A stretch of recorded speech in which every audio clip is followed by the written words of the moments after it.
when Teresa took Louie off that speakerphone and said, we're filming right now. He was like, oh shit, okay. And she was like, invite everybody. We got to invite everybody. He's like, yeah, of course. Of course. Of course. I would like to know what the plan was. So was he not going to invite them and then spin it or something? Like when they called him out, like, so we're not invited. Like, was his plan? You know what I mean? Like, what was the game plan? Oof, that was a pivotal moment. A very pivotal moment. I am not looking forward to recapping these episodes. Gotta tell you. Really, really not looking forward. But I will. I do it for you. Although I don't know if my Summer House recaps are for you guys anymore. I feel like I'm doing... I'll timestamp will be in the description for the Summer House of it all. Let's just get into Jersey. Even this I'm not looking forward to. It's like... I don't... It was so promising this season. It was so promising. And we've just, in my opinion, have just been so let down. I guess I should have known better than to trust Teresa when she said that this was the season we were going to see it all. And, she's being led by Louie, honestly. And I'm a little, as I've said before, I'm a little concerned that he wants her to be estranged from them so badly. Why? What good does it do? Yeah, I don't know. Let's before I get, let's just get into the full recap. But before I do, if you're on YouTube, I love you guys. If you're not already subscribed, please subscribe. Hit the bell, get notifications when new videos drop, and like this video, comment below, introduce yourself if I haven't met you already. Loving the YouTube community. Also to my podcast peeps listening on all the platforms, thank you so much for all your support. The podcast has been doing great. So thanks for everyone who's sharing the pod and talking about the pod and rating the pod and reviewing the pod. It really does help. So if you haven't reviewed already, if you wouldn't mind, please do so. And the Patreon is available. I release all of the episodes early there first. So if you're ever like, man, I wish you would release that episode already, it's probably up on the Patreon. So check that out. Everything is in the description, including, like I said, the timestamp. So if you want to jump to Summer House, check that out. And all right, that's it. Enough of my pitch. Let's get into this episode. Here at She Speaks Bravo, we believe that Bravo TV is a great form of self-care and therapy. Look at me. I've been using it for over a decade, and I am a complete mess. That's me, by the way. I'm Emily, and I'm your host on this journey. What is this, honey? I love that. If you're not already subscribed, get subscribed and hit that notification bell because I'm releasing new episodes at least 3 times a week. You fool. That's my opinion! I talk Bravo, I talk true crime, and sometimes I talk a little scripted. So whatever you're here for, I hope you enjoy the show. All right. We meet Danielle's mom again, and blah, blah, blah, blah, blah. She tells her about the trip. Her mom's kind of funny. Then Danielle, now we are getting a full storyline out of this Melissa rumor, which is kind of brutal, honestly. It's brutal that now Danielle has a whole talking point with her mom, which is like that. What that means is it's a full scene. So I don't know if it was planned that way, but now Danielle is going to have a whole conversation with her mom, giving more life to it, where she's like, well, Margaret told her friend about Melissa kissing a guy in the back of a car. So talking about it more, giving it more life. And her mom tells her that she should tell Melissa. I was like, ooh, are you sure about that? You sure? Because that's a thing. That's the thing to do. On camera, like now we're really giving it a whole fucking storyline. So I don't know about that. Then we go over to Rachel and John. Now, I don't know if I love this storyline where they're going to the adoption attorney, because John's got no emotion on his face. This man says next to nothing. Another thing is that Jaden's almost 16. I don't know enough about the legalities of adopting and why you would want to do it, and if it's like super beneficial at this point in his life. But she's crying at one point because the adoption attorney says that they do need to reach out to his birth mom. And if she does object, she would have the right to an appointed attorney. And then they would have what they call a contested adoption. And this makes Rachel upset. And she's crying and she says, I've just been wanting to do this for so long. I don't want to disrupt his life, but and I'm thinking, hold on here. You've been wanting to do this for so long. Why haven't you done it already? See where I'm going with this? Is it just for the cameras? And John has no reaction to this. And it's like, they know now you're going to have to reach out to her.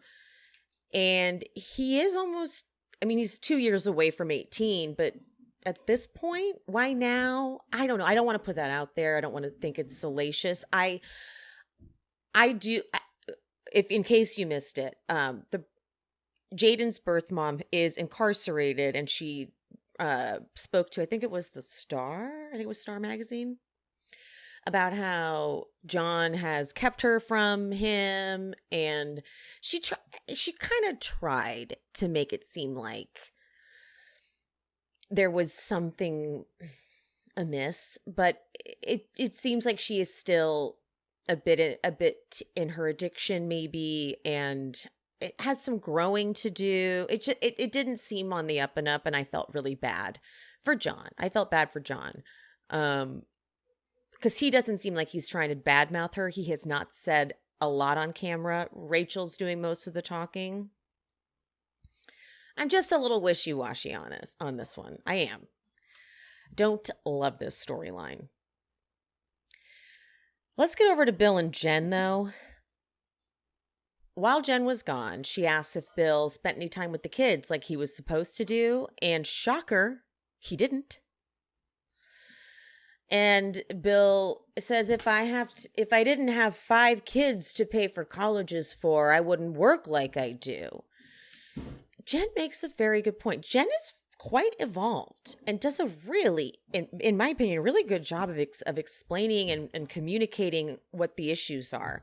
She says, exactly. And when I talk to you about the struggles that we have with raising our kids, I'm looking for a solution that we can work on together.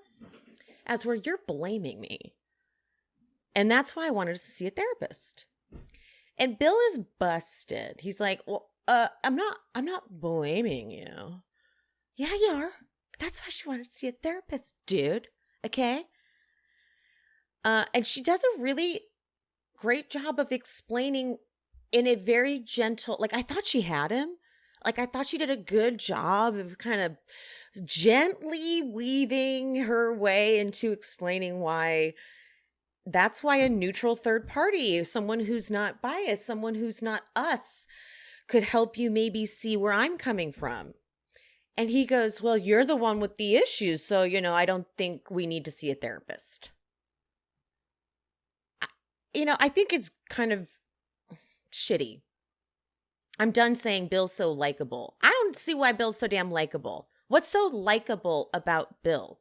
He's good at parties. His patients like him.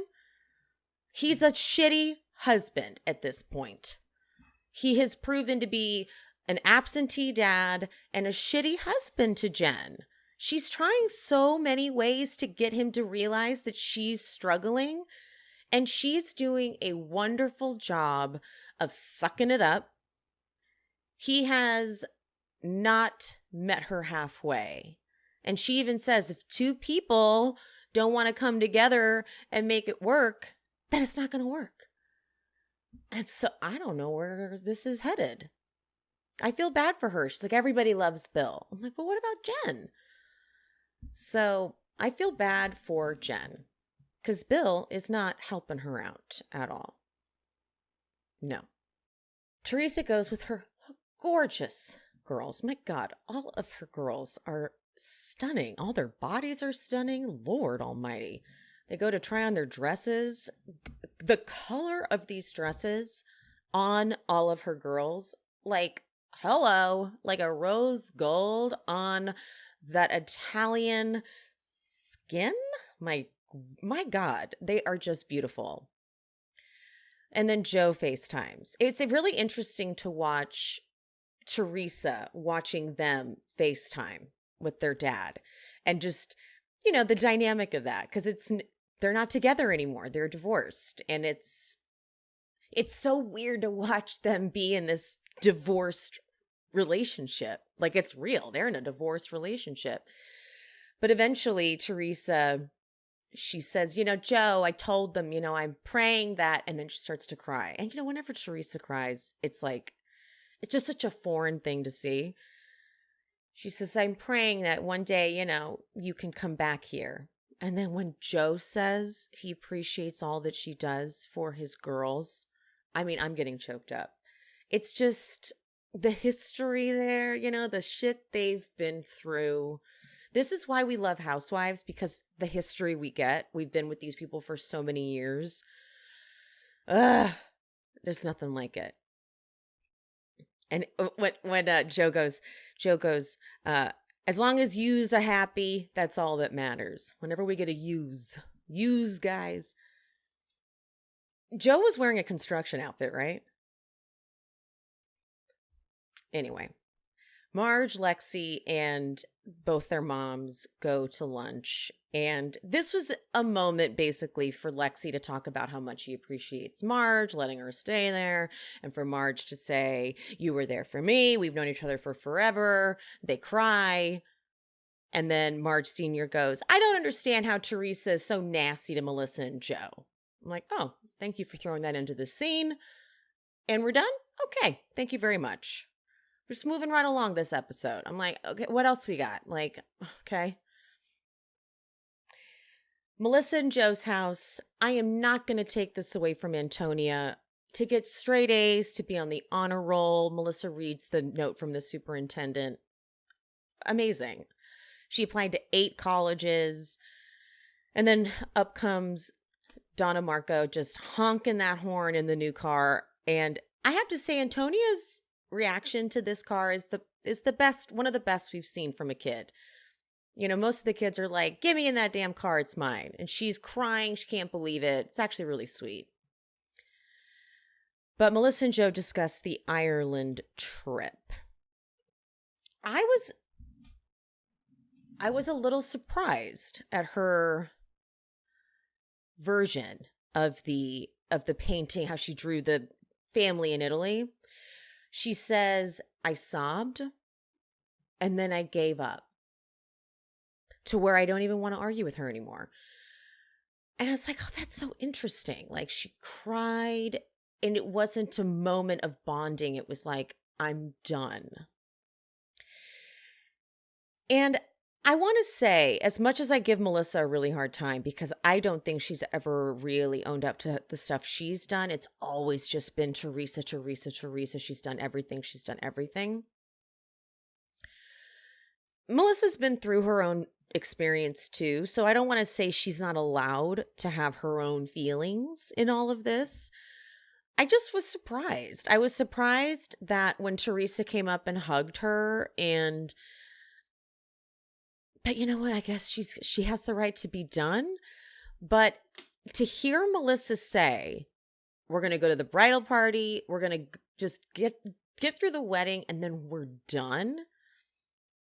Okay. So they came into this season like, this is it. They came into the season like, we're not making amends. We're not doing, like, which is why, though, then I'm so shocked that Joe, when Andy on Watch What Happens Live was like, is there anything to even talk about anymore? Joe was like, yeah, there is. We're family. It's never done. When I'm watching this and I'm like, but it feels like you guys are saying you're done. You know? Melissa's saying she's done, so I don't get what Joe wants, because it seems like your wife's done. So I don't understand. You know what I mean? I'm just a little confused. It's a bunch of mixed messages. It's like you say this, but then you're offended when she doesn't invite you to things or like feel close to you. You know, it's like if I knew that I was pulling away from somebody and then they were responding to that accordingly, I wouldn't be like, well, but what about me?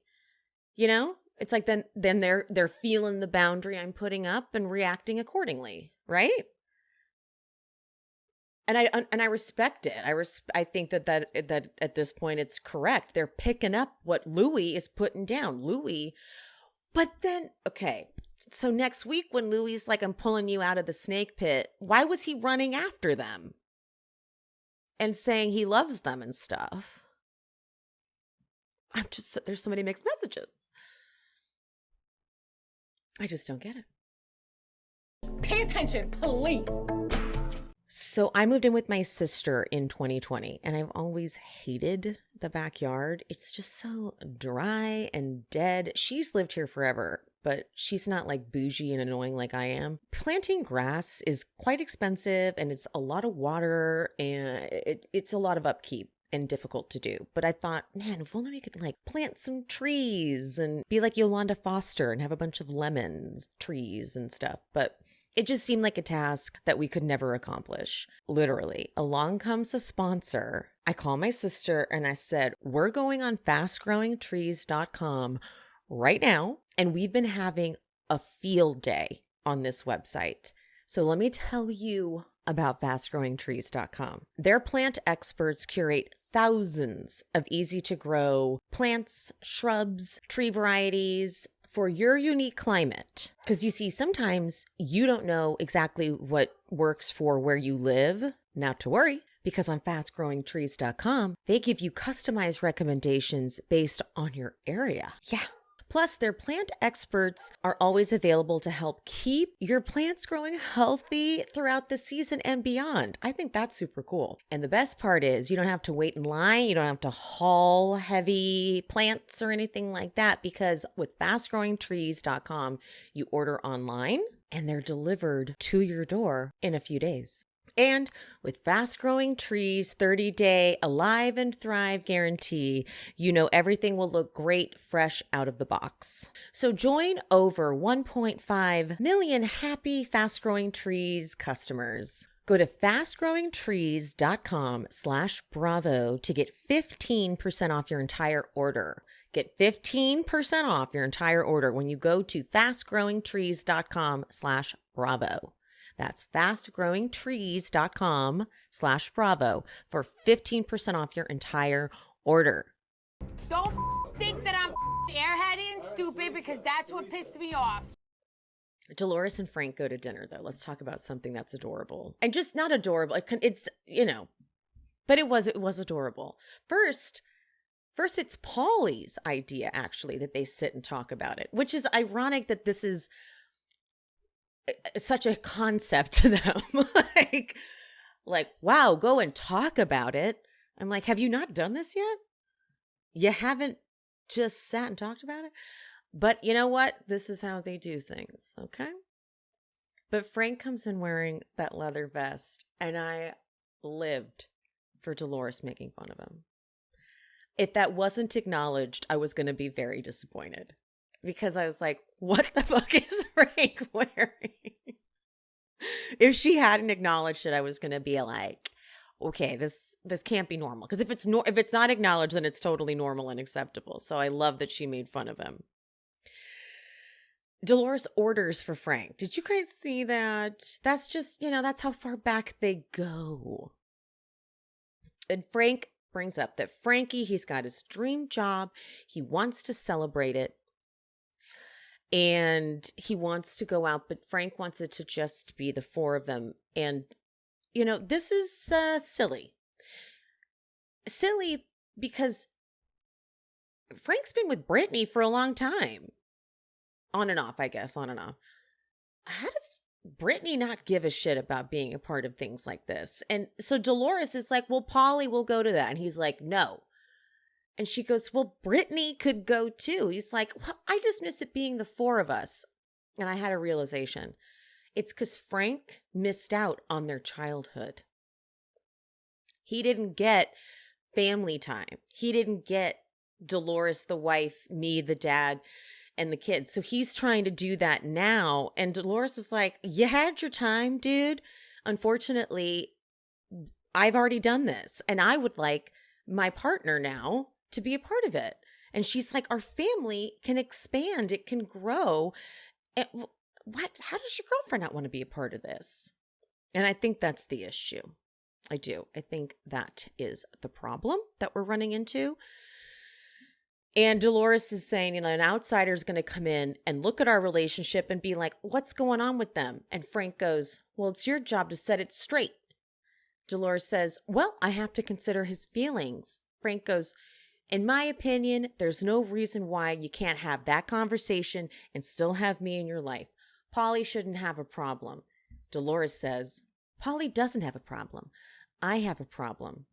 And Frank, I would hate to think he's intimidated by me. And Dolores says, he's not. And Frank is so smug. If you say so. Oh, you little fucker. You little motherfucker. I didn't like that one bit.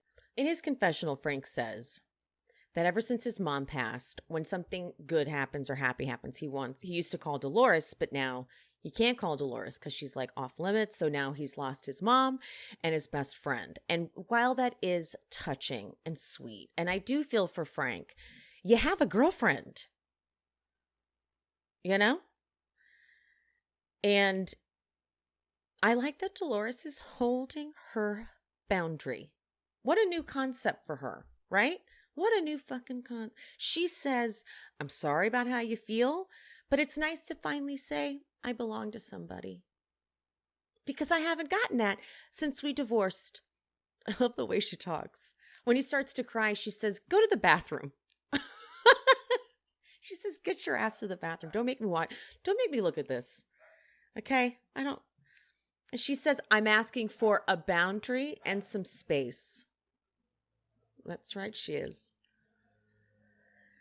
Frank settles on celebrating Frankie's dream job, all of them, including Polly and Brittany. So Dolores, she did it. She did it. I'm so happy. I'm so proud of her. All right, now we get the bridal shower. Jen is there. I like Jen. I've said it a million times here, controversial or not, but she is really far up Teresa's ass. It's like, whoa. It's a little, it is exhausting how it's a lot. But she's the first one there. Veronica and Jennifer are Louie's sisters. Veronica has intense eyes. Anyway, let's get to the meat of it. Teresa is driving with Melania and Adriana, and they're talking about the dinner at Avra. Louie calls. And he goes, okay, listen, I'm going to send out a text next Thursday night at Avra. So who am I sending a text to? Dolores +1, Margaret +1, Jennifer +1, Jackie +1, those people. Just put out the invite to all of them except Melissa and Joe. I'm not inviting them. And the way Teresa's face changes, and she goes, the cameras are on, right? We're filming right now. Oh, and he goes, oh shit, okay. And the way she looks at Melania, she goes, you got to invite everybody. You can't do some, not the others. Excuse me. And then he goes, okay, I love you. Melania looks uncomfortable. And Teresa goes, anyway, they're invited. Melania goes, why? And Teresa goes, when you're upset and angry, it takes up more energy. And Teresa's confessional says, like, I don't like to tell my kids everything that's going on with my brother and Melissa unless I have to tell them. Okay, I gotta say something, guys. Part of me in this moment was like, hold on. Is this like, we want to be happy, we don't want to be angry thing? Is this just for the cameras? Like, if they weren't filming, would this would it have gone like this? Would Louie have called and said, so I'm inviting everybody except Joe and Melissa? And Melania would have been like, yeah, don't fucking invite them. And Teresa would have said, yeah, don't invite them. Yeah, no, forget it. We're not inviting them, right? We're not inviting them. Yeah, forget that. Like, would that have been the conversation? Or is it because the cameras are up that she then goes, no, we don't want to be mad. We don't want to do all that. Like, is all of that just a facade for the cameras? Like, I can't quite tell. It was such a weird moment because you literally see Teresa like side-eye Melania like, just get the act going. Although Melania didn't really change much. I don't know. It was a pivotal little moment for me. Melissa, though, arrives, and the tension with her and Veronica, Louie's sister, was crazy. Like, Louie's sister clearly hates Melissa. She had some eyes for Melissa. She was just staring at her like, I don't like you at all. And then Gia reluctantly says hi to Melissa. It's no longer entertaining to watch all this tension and all this back and forth. It's not fun anymore at all. It's just misery. Ashley Darby sighting, though. Oh, fun was that, huh? Okay, so Danielle arrives. You know, I've enjoyed Danielle, but this is silly at this point. Like, get over it, Danielle. Move on. Okay, what is the problem? I don't, like, just because they talked about you now? Like, keep it moving. Way worse shit's gonna happen here on this show. But she greets them, and Melissa goes to the group, how is everyone? And no one responds. They're standing in a semicircle around the bar, and it's like this. I'm like, okay, no one's gonna say anything? And then Melissa says to Danielle that some things just seemed off with you when we were in Ireland. God, this is their conversation? This is the conversation we're having. And Danielle's like, yeah, some things were off, but you know, this is just, what is happening? What are we doing? And then Marge comes in and she's like, oh, hi, everybody. Hi, everybody.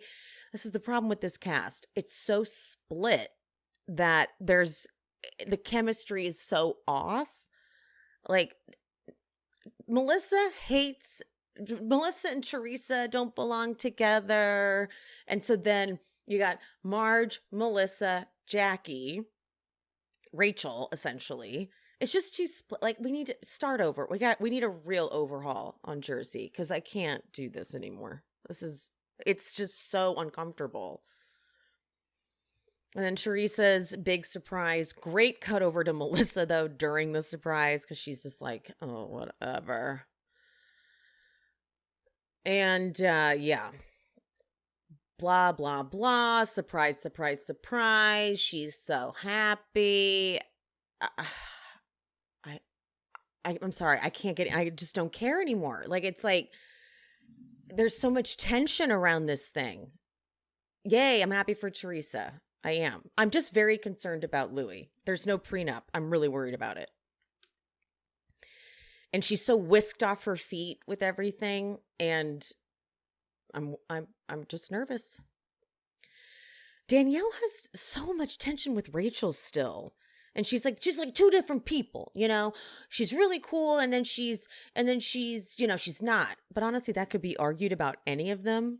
Like, any of them could be accused of this. So I'm like, Danielle, it is time to let it go. Because then she makes some passive aggressive joke like, don't give Rachel the whiskey, then she'll come for me.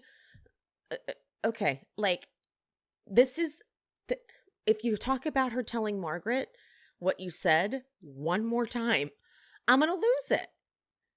We have dragged this storyline out for this long.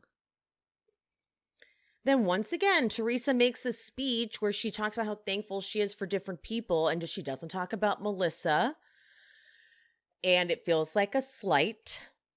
And I was like, well, she didn't talk about Jen, or she didn't talk about Dolores either. And I thought it was just them being overly sensitive. But then Teresa's trainer comes up to Melissa after the speech and validates it. And she's like, she should have said something to you. She should have said something. She only has one brother. I'm like, fuck. Okay, you're her trainer? Like, Teresa's gonna see this. What is happening? Then they do a Turkish henna ritual. And it's cute. And that's the end of the episode. Okay? That's the end of the fucking episode. And then next week, Louie is going to be telling Teresa that he's pulling her out of the snake pit. Meaning Melissa and Joe. Okay. All right. It's like, he was just crying. He was just crying about it. About how much he feels bad or something. How many more episodes do we have left of this? I don't even want to talk about this show anymore. I'm so over it. There's just nothing new. It is so repetitive. Honestly, if this is not a huge cast shakeup next season, I'm not covering it. It is dud season for Jersey. Last season was bad, and now this season did a great job roping me in. I don't know if, to me, this must be different for Teresa because she's got Louie putting a new lens on it. But it's not as new for me as I thought it was going to be. It's also just, I'm very concerned about Louie. I don't understand why.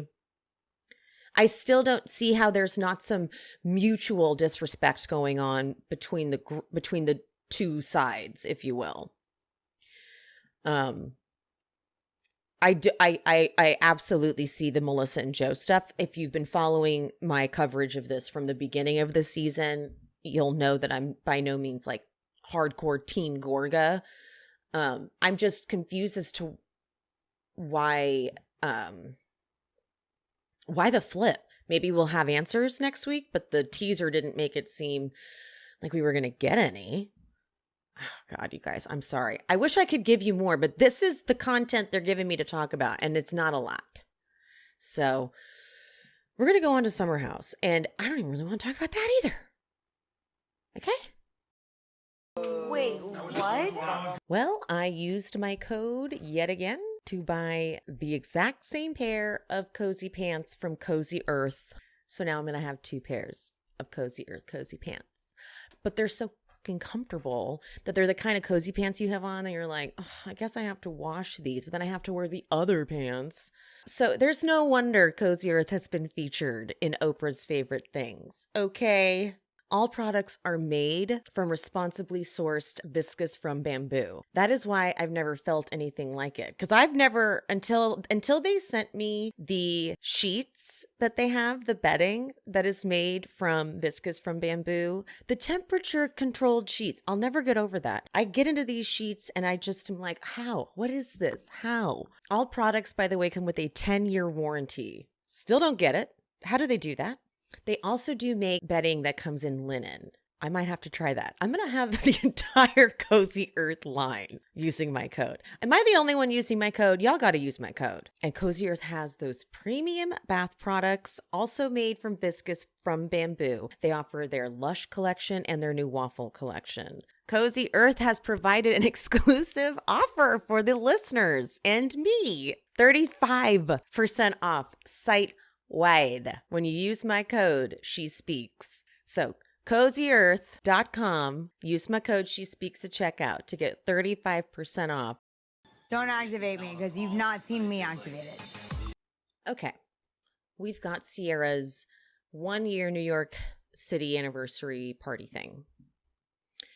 I was trying to pay attention. She was in her confessional talking about how it was hard to leave her friends in Atlanta, but her friends here helped.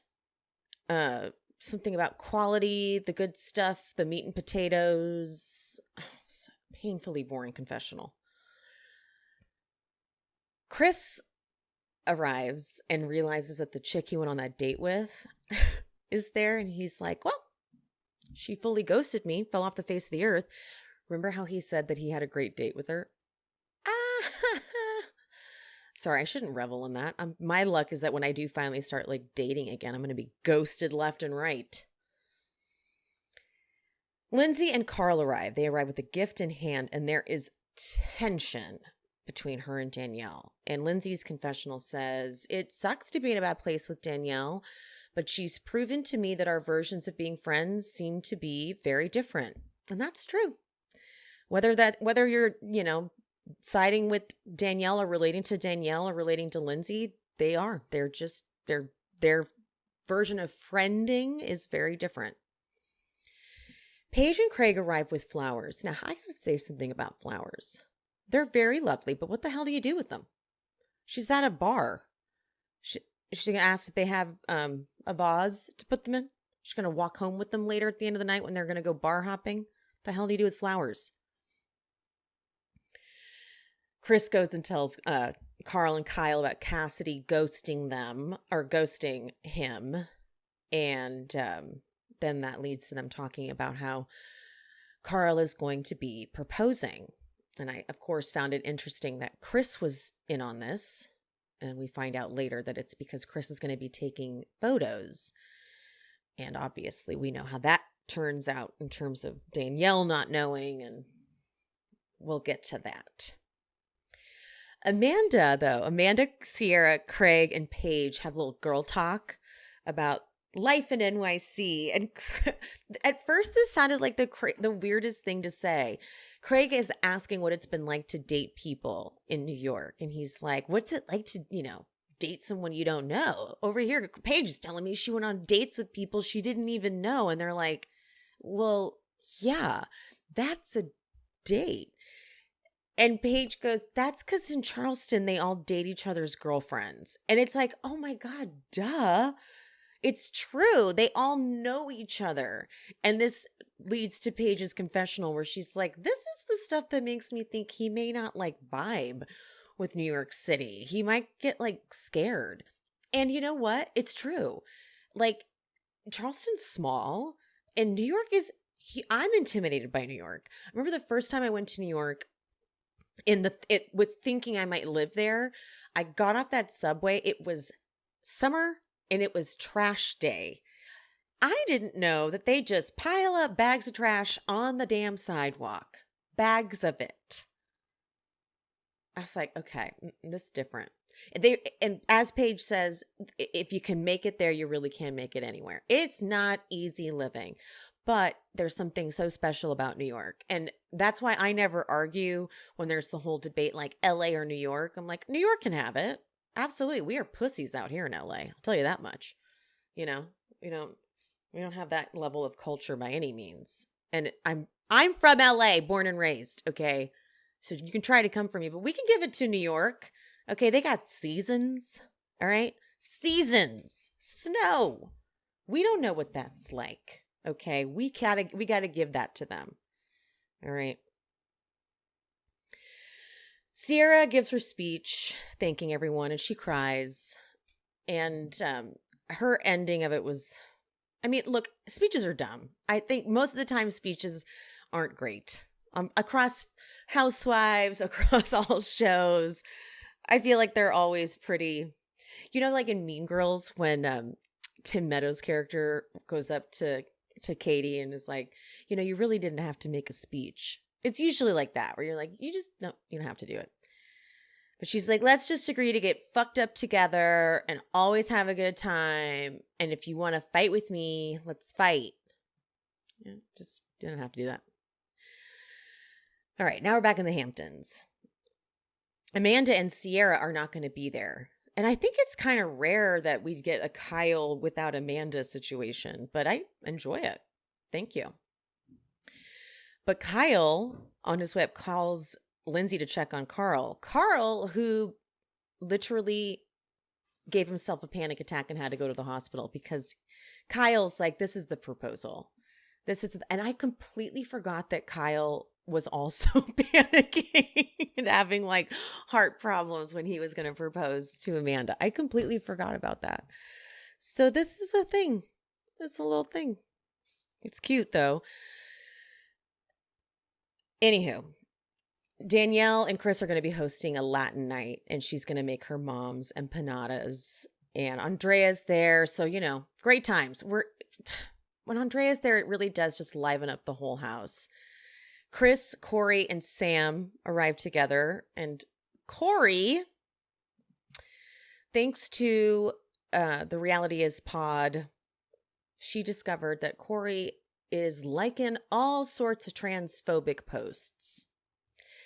And as much as it's not surprising, it's just gross.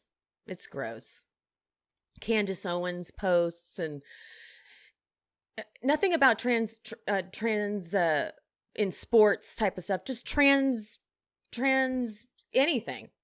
Like who is it? Bud Light? Was that what it was? Yeah. Like how they're boycotting Bud Light, liked that. Something about how real women are being erased because of trans women or something like that. Just really disappointing shit. Because I like Sam, but maybe that's how Sam feels too. So it was a bummer. They're about to do a shot and Maya puts Chris on blast. I was getting really worried. And I have a feeling that Maya wouldn't have put him on blast if the girl that Chris had sex with had said something bad. But I was getting worried because I can't tell with Maya this season how it's going to go. I was getting worried that she was about to be like, she said you were a 2 in bed. But she's like, I know what your rating was. And just the way she was going about it, I was like, oh no, Maya, please don't do this. Thank God she said he was rated an 8 out of 10. Thank God. I got real scared. Lauren was her name. That whole moment was fun, I guess. I was really worried that she was about to be a total bitch to him. Carl FaceTimes Kyle. And Kyle's like, it's the proposal, right? You think that's what did it? And he's like, yeah, I'm not going to argue. Pretty sure, even in his confessional, he's like, I'm pretty sure I panic attacked myself into the hospital. So he knows. Isn't it crazy how much our emotional and mental health takes a toll on us physically? Danielle, the dinner looks great fun tablescape, all of that. And she talks about how nice it's been having Chris there because she has actually sort of suppressed the Hispanic side of herself because she's sort of compartmentalized it due to wanting to be successful in finance. And it's just sort of something that you do. And Gabby cries because she completely relates to it. And she's like, I used to just hear people say things like, you're not my cup of tea. And that translates to you're not into black girls. And of course, now Maya's like, okay, you do talk about this stuff. So I see you, I hear you. Now we can be cool. Like had I not heard what she said to Sierra earlier in the season, I wouldn't be this wouldn't get my feathers up. But at least now they know Gabby can get deep. I just don't like that. I feel like she had to prove herself to them. But it's like, of course, Gabby can get deep, Danielle, though, she's like, it's taken me a while to celebrate it and not suppress it, but great, cool. Then they go and they do this little salsa lesson. Now, I gotta say, I know this was on the books. I know this was the plan. It was just a little tricky because of who was there this weekend. like they lost Lindsay and Carl, who could have been cute and awkward because they're a couple. But then you have like Paige and Kyle, who seemed like they didn't want to touch each other. And Sam and Corey, who, now that I'm like looking at them, I'm like, did they just not want to do it because it's salsa? I don't know. It was a little awkward. And although I will say Andrea and Gabby, they gave it a good shot. They gave it a nice whirl and they tried. But Kyle and Chris go and talk off to the side. And Kyle even says that I think what's weighing on Carl is that Lindsay and Danielle aren't getting along. And, Carl, I guess, could have said to Danielle when he talked to her, like, I was going to propose to Lindsay. But, the conversation they were having, Danielle and Carl, was about how she doesn't seem supportive of the relationship. So it would be a tough segue, I think, at that point to say like, well, now that you mention it, I am going to propose,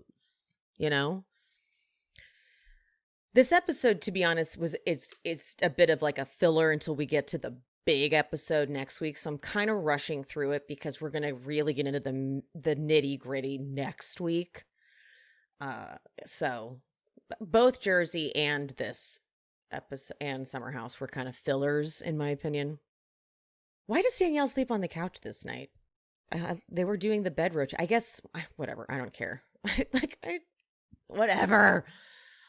The next day, the guys go to the gym and the girls chat in the kitchen. And was it not amazing to hear the instincts on Maya? How she says that she's talking about Oliver, and they ask like why she's not ready to really go there. And she's like, I don't know. There's just something that I'm not quite ready to jump all the way in. The foundation that we built doesn't quite seem right.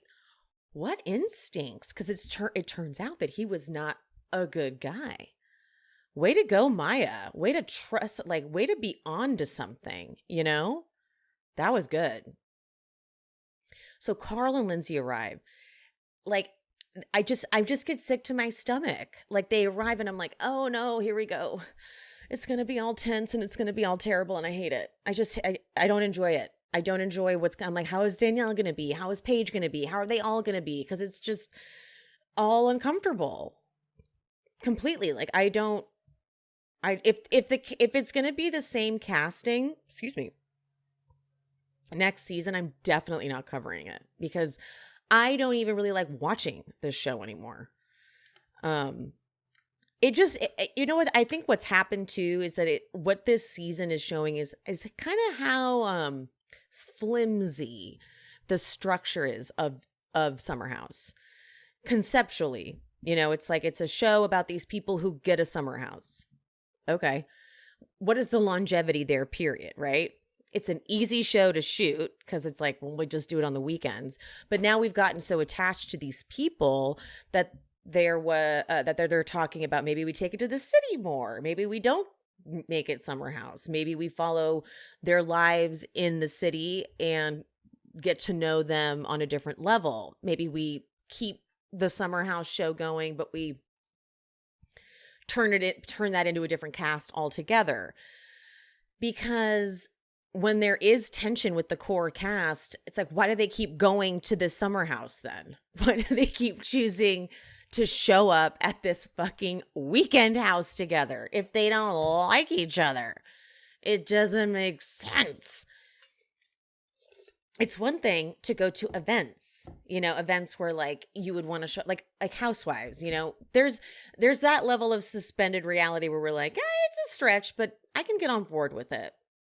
It's another thing when it's like, oh my God, they have to go stay in the house and just sit there and eat. And I don't know. It's just, it's a very, it's uncomfortable. So when Carl is first to arrive, they're like, Carl. And Lindsay takes a minute coming in. And then when Lindsay comes in, I'm counting who she's hugging. I'm okay, she's hugging that person. Oh, then she's hugging that person. Is she going to go around? Is she going to hug the other people? But then she doesn't hug those people. So I have no idea. I think Carl was talking about how he was feeling at the concert, but all I was fixated on was who Lindsay was hugging. So I'm just like, this is too tense for me. I can't handle it. It's too much. So anyway, Carl talks about being at the he has the two wristbands, one from the concert and one from being at the hospital. Carl, of course, it's like, it was great because Lindsay was by my side, taking care of me. And then there's the picture of Lindsay and Carl sleeping in the hospital. I want to know who took that picture. It was either someone like a hospital personnel, which would crack me up if they were like, oh my God, look how sweet this is. Or it was Lindsay who took like a selfie. I need to know who took that fucking picture. They prep for the bottomless brunch. They are, these people get to it. I am impressed. It is not easy to prep something like this, but they got it done. They got French toast. They got bottomless cocktails. Lexi arrives, and Lexi is always kind of given me very cold energy. She doesn't, which is probably why they were like, we're not having her on the show. She is a boring TV. And she probably didn't want to be on the show. She seems like someone who's a bit shy, maybe. But once she got going, I was like, oh, never mind. I like her a lot. Because Andrea is so like in your face and big. And I guess you sort of expect that. And that Lexi's just not that type of vibe, but clearly lovely. So they all sit for brunch and Kyle lets Lexi know, hey, tonight's the bonfire. And Lindsay says, now is this elevated bonfire or because I'm going to wear a maxi dress? Now I'm noting all of these little things because I really do think Lindsay had an idea. That's not bad, by the way. There's nothing wrong with her being like, it could be happening because you don't want to show up. You don't want to have pictures taken when you don't look good. Many people have said that.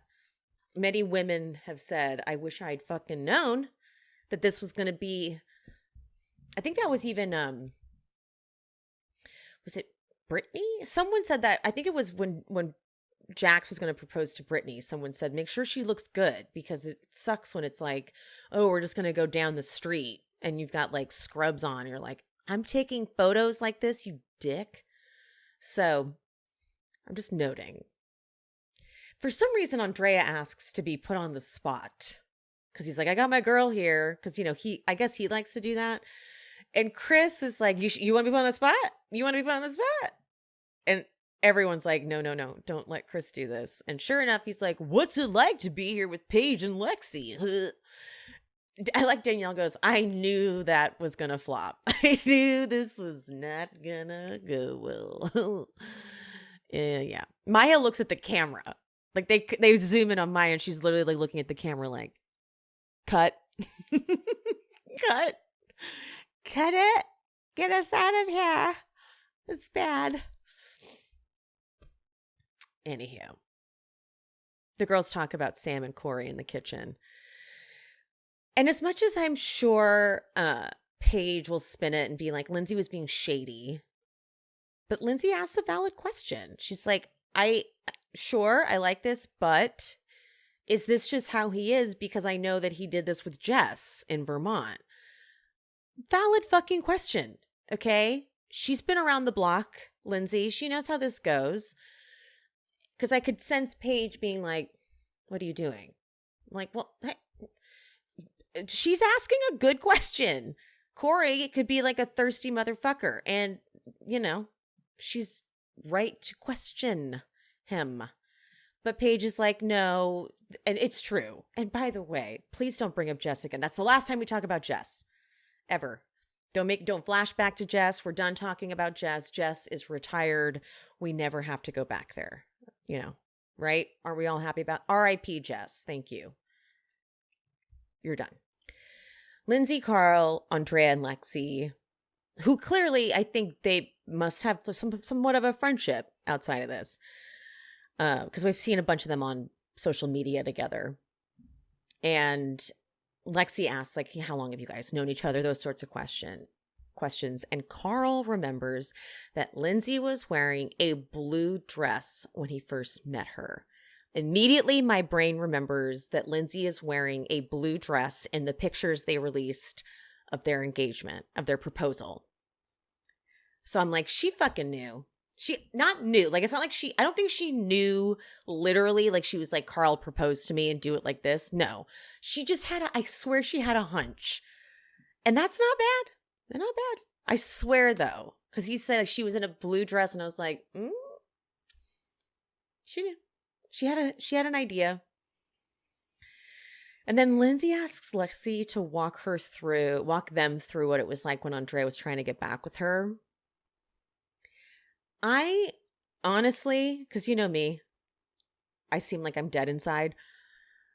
Lexi starts talking about it, and when she gets to the part where she cries because she realized like someone that she cared about so much was hurting and she was the cause of it.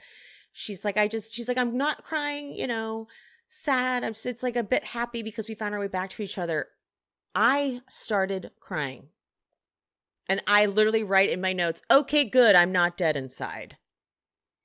So I'm not dead inside. That's good. That's good. That is a good sign.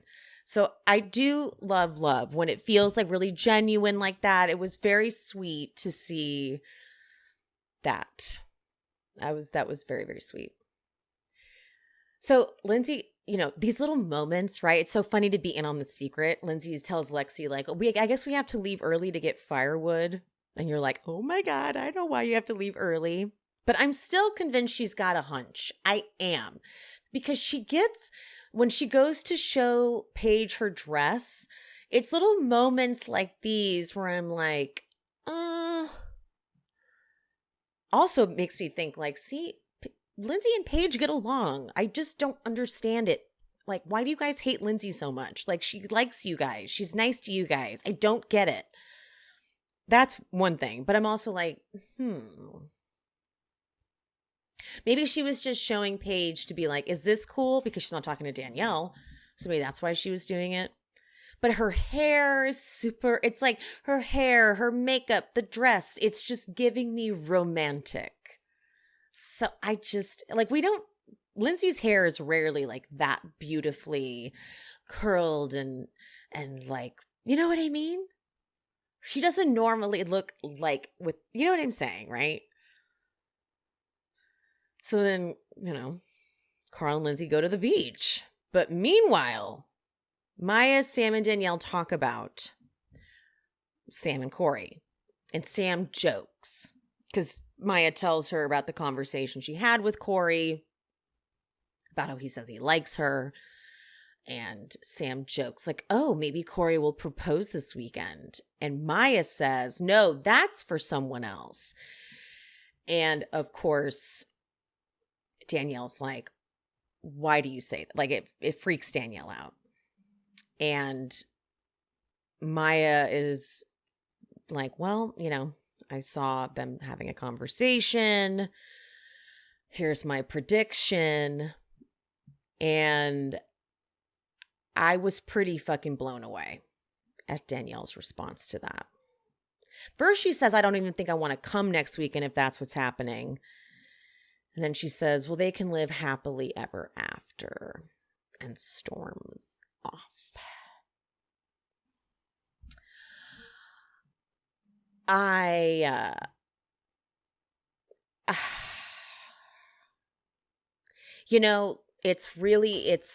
It's one thing to be,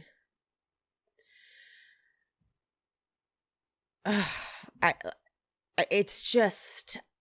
just shocked. I was shocked. Like, I really don't have a lot of words for it because she's not a bad person, Danielle. But that,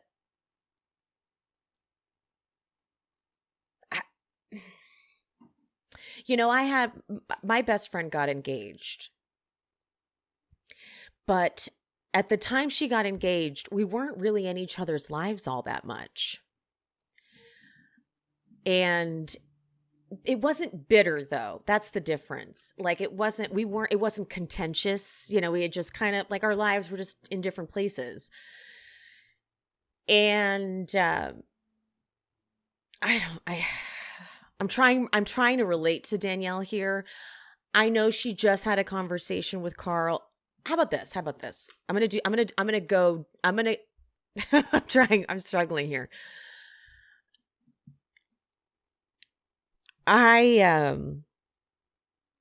There's a TV show element to this. And her feeling left out is a bit valid. Sure. Like, wow. So you've been filming scenes where you're talking about this and I'm not included. Maybe that's it. She also rode really hard for Carl against Kyle, and now she's being left out of this. And